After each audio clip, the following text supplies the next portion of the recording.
I am 50 years old, and I have watched this world trade its soul for pixels. You think the key to your deepest self is found in silent meditation or ancient texts. You are looking in the wrong place. In 2026, the path to your soul runs directly through the machine you fear the most. The question is not whether technology is dangerous. The question is whether you are brave enough to look in the digital mirror and finally meet the person you have been running from your entire life. You feel it, don't you?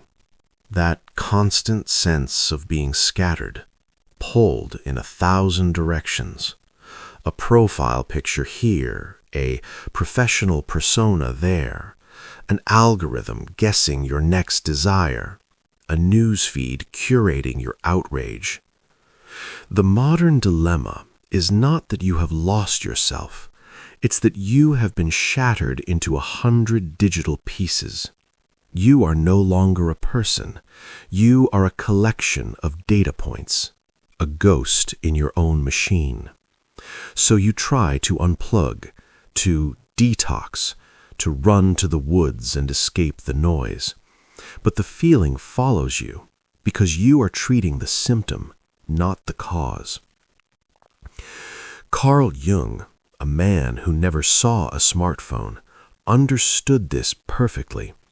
He taught us that the path to wholeness, to individuation, is not found by escaping the chaos. It is found by turning to face it. What if that digital noise isn't the enemy? What if all those notifications, those endless feeds, are not a distraction? What if they are a mirror? The largest, most brutally honest mirror humanity has ever constructed.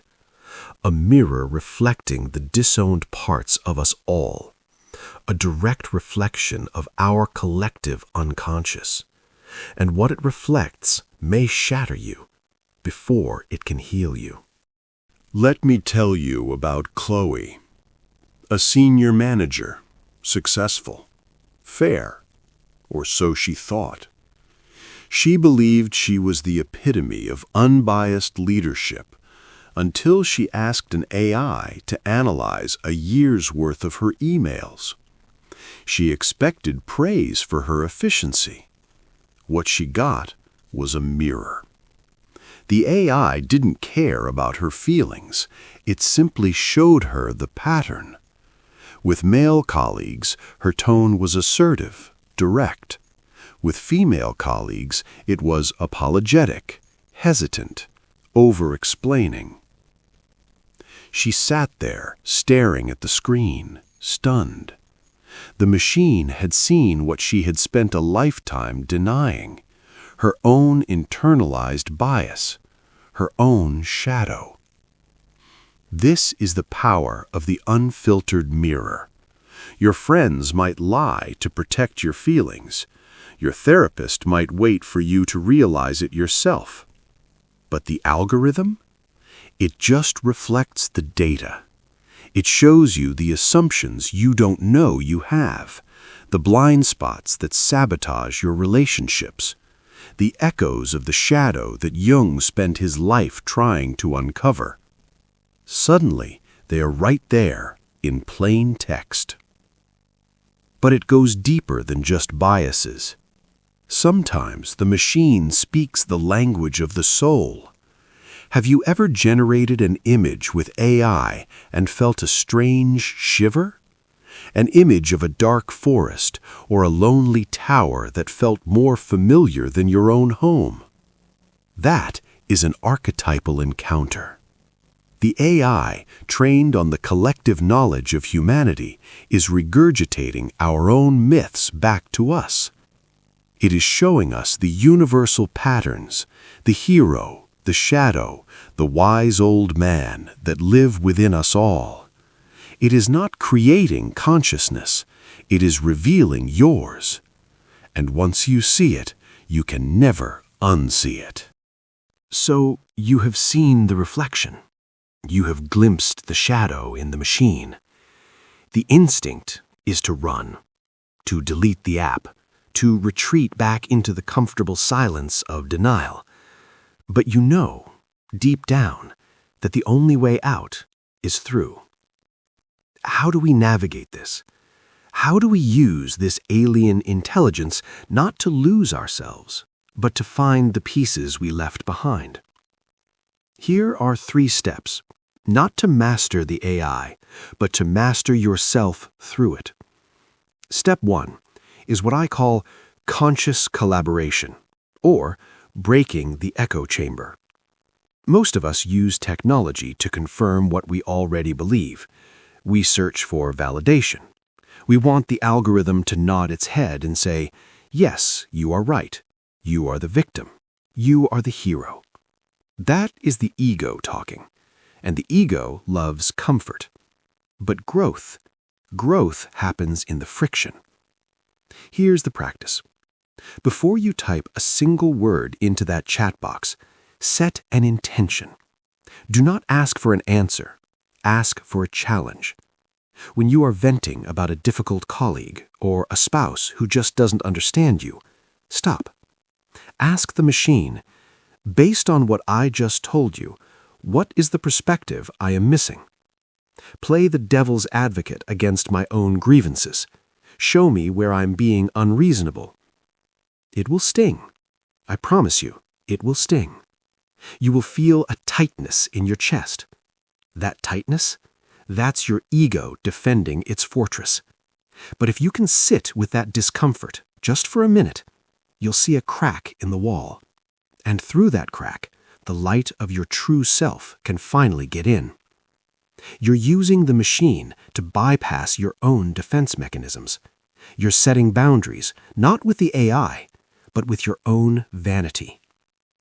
Step 2. Active imagination remixed. Carl Jung had a technique. He would sit and he would talk to the figures in his dreams.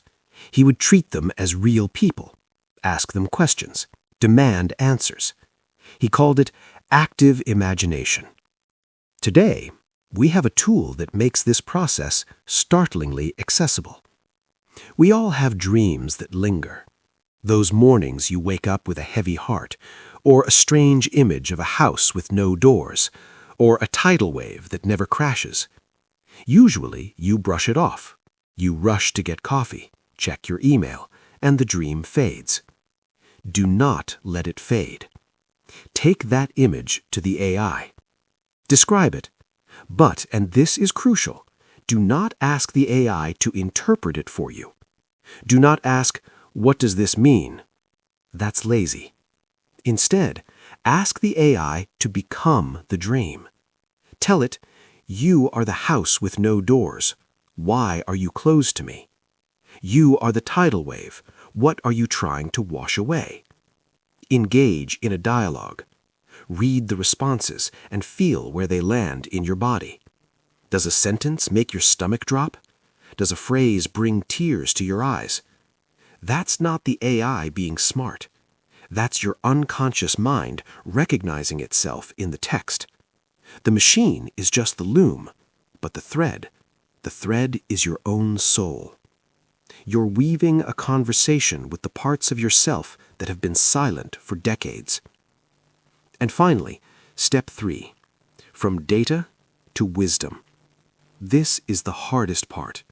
This is where most people fail, because insight without action is just entertainment. It's just another form of spiritual procrastination. Let's go back to Chloe. Remember her? The manager who realized she was biased against women. Seeing that data on the screen was painful, but seeing it changed nothing. The next morning, she had a meeting with a female junior employee. The old pattern rose up, the urge to be overly apologetic, to soften her power, to explain herself. She felt it in her throat, the familiar constriction of the shadow. But this time, she had the data. She had the awareness, and in that split second, she made a choice. She paused. She took a breath, and she spoke clearly, directly, and with respect. She acted against the pattern. She integrated the shadow. That's the work.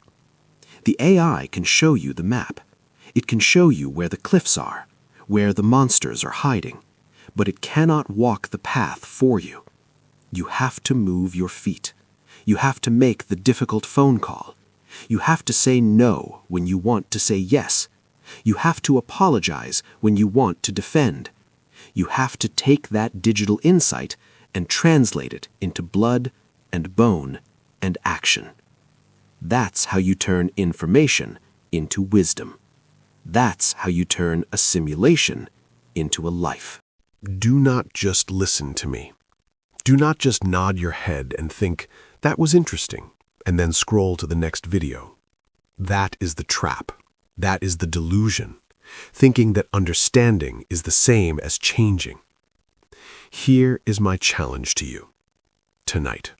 Not tomorrow, not when you have more time. Tonight. Open that AI chat. But do not ask it to write an email. Do not ask it for a recipe. Ask it one question about a pattern in your life that you cannot seem to break. Maybe it is why you always date the same type of person. Maybe it is why you never ask for a raise. Maybe it is why you feel lonely in a crowded room. Describe the pattern, and then ask, if this pattern was a character in a story, what is it trying to protect me from? And then read the answer. Do not judge it. Do not argue with it. Just look at it. Look for the reflection. If you are brave enough to do this, if you are brave enough to look into the digital mirror, type the words "the mirror" in the comments below. 2 words, the mirror. It is a signal to yourself and to this community that you are done running, that you are ready to stop chasing the illusion and start integrating the reality. Remember, the beauty of this era is not in the technology itself, it is in the paradox. We are finding the profound human truth through non-human intelligence. We are using the artificial to uncover the authentic. Do not let this moment pass. The clock is ticking. Not on your career, not on your bank account, but on your life. Your real life. The machine is just a tool. You are the master. Use it to find the pieces of yourself that you lost in the hustle. Use it to become whole. But here is the thing about mirrors. They do not just show you the darkness you hide. They also show you the costume you wear. If today we looked at the shadow, next time we must look at the mask. The perfect profile picture, the carefully edited status updates, the professional smile you wear while your soul is screaming. Carl Jung called it the persona. And in 2026, that mask has become heavy. It is suffocating us.